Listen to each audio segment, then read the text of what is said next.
everyone.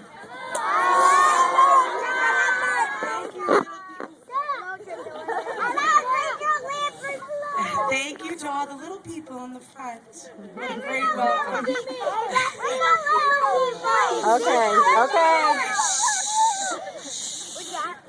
Hi, I am Tricia Lambert, and I am a warrior mom. I am honored to speak to you all tonight and feel privileged to share my reason for being so devoted in the fight against cancer. We all share a common bond. We are all wishing for a cure. And I can only hope that our efforts, along with the millions of others worldwide, can make this wish come true. This is my 4th year at Relay for Life. Julia. The first year I walked was to support many friends and relatives that were affected by cancer. But I could not at that time say that it hit so close to home for my immediate family. Little did I know what was about to happen in the next few years. Soon after my first relay, my father-in-law, Max Lambert, was diagnosed with leukemia.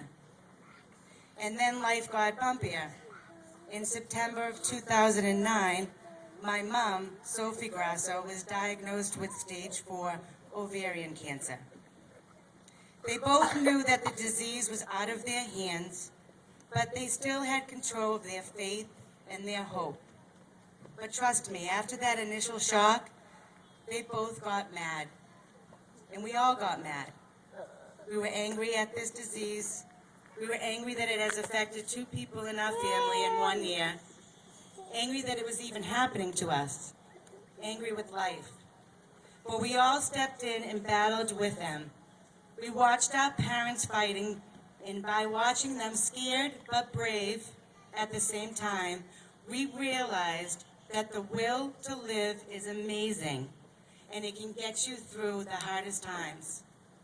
It was their ability to cope with their treatments, exhaustion, and sometimes humiliation that carried us through their battle. In January 2010, my father-in-law lost his battle to cancer. He was such a brave, strong man, but it came to a time when his body needed a deeper rest, and he knew that. While still mourning his loss, we got some good news. My mom found out in May of 2010 that the chemo treatments worked. She was so excited, and we were ready to plan that big party. I walked my 2nd year of Relay for Life with my thoughts consumed so very differently than the first. I didn't know if I should cry and relay in memory of my father-in-law, or skip along the track for my mom while yelling, "Yay!" So I did both. I might have looked a bit crazy and unpredictable that day, but life is crazy and unpredictable, and so is this disease. Within a month of that relay, as we were planning that big celebration for my mom, my dad, Joseph Grasso, was diagnosed with melanoma in his leg. I can remember that day perfectly. Those words from the doctor, "I am sorry, Joe, but you have cancer." My siblings and I became caregivers once again, and we immediately knew what we needed to do. We were prepared and ready to help my dad fight through this. He knew what it took from watching his wife for the past year. He gained the courage and strength and fought even when the doctors told him that there was not much they could do with this aggressive type of cancer. So our roller coaster was still going, and we rode it with hope and determination. The ride did stop, but it wasn't to let my dad off. It was to let my mom back on. She had her 6-month scan in October of 2010 to only hear the words from the doctors, "I am sorry to tell you, Sophie, but the cancer is back." Those words again, and boy do those words hit hard. Once again, 2 parents battling cancer together. My mom and dad both looked so scared. The 2 people who always took care of us now needed our strength more than anything. So we rallied. We got our parents to and from their chemo and radiation treatments and split up the time to stay with them during the days and nights. Last year's Relay for Life was very tough. I was walking with deep sorrow in memory of my father-in-law, in great despair from my mom, and in profound sadness for my dad. I almost didn't go to the walk, but knew I had to stay positive for my parents and show them that I would do my best to make a difference to honor them. My mom surprised me and came to Relay that night, and one look at her face, and I knew I made the right choice. She was very moved by all the support that was being given by people who only knew her as Tricia's mom. She was moved by all the people that came to the event and were facing challenges similar to hers. I couldn't have been more proud that night to walk hand in hand with my mom, my hero, my true survivor. A great friend said to me during this time, "For every minute you are angry, you lose a minute of happiness. Enjoy your parents." So I started finding myself not being angry anymore. I realized it takes too much energy when fighting this disease. My family and I started to be thankful. We were thankful to the incredible doctors and nurses who got us through these days. We grew so fond of them, and they loved my parents. Every time we saw them, my dad would say, "Geez, son of a gun, you look good. Doc, I feel good, but you look good." And they would listen for hours and hours about stories of him and his Polish bride. The doctors always knew how my dad was feeling by the length of his stories. And my mom would just smile, laugh, and not get a word in edgewise.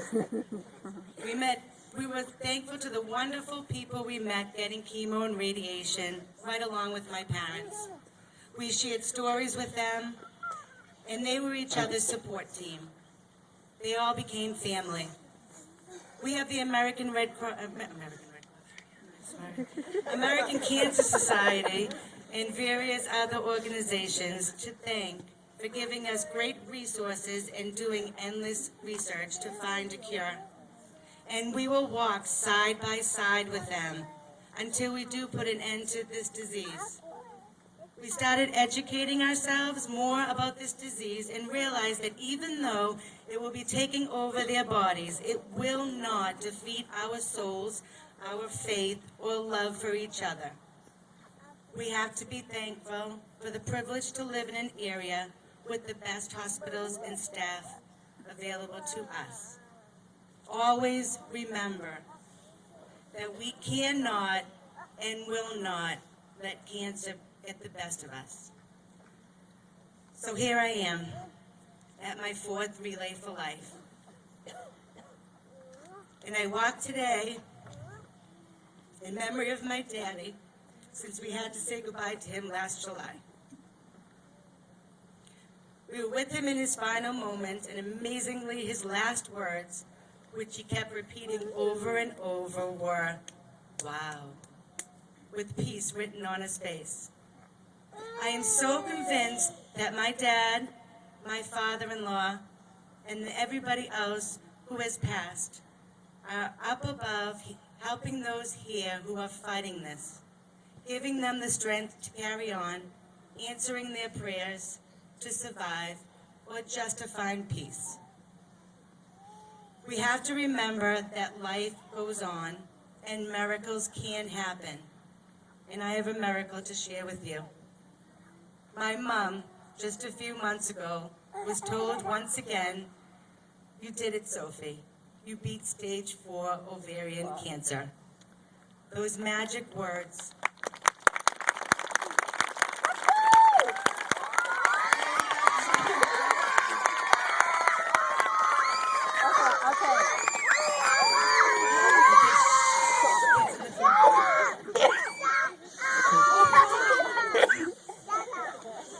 Those magic words, cancer-free. Her prayers were answered, her faith restored.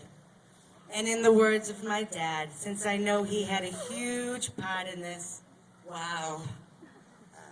It has been said that where there is light, there is hope. That we live our lives looking for that light at the end of the tunnel. Each light that is lit tonight not only reminds us of the purpose of our being here, but it also relights that hope that we hold in our hearts. So tonight, with the candles that are lit, feel the love surrounding us all. Say the name so we never forget those who answered heaven's call. Thank you.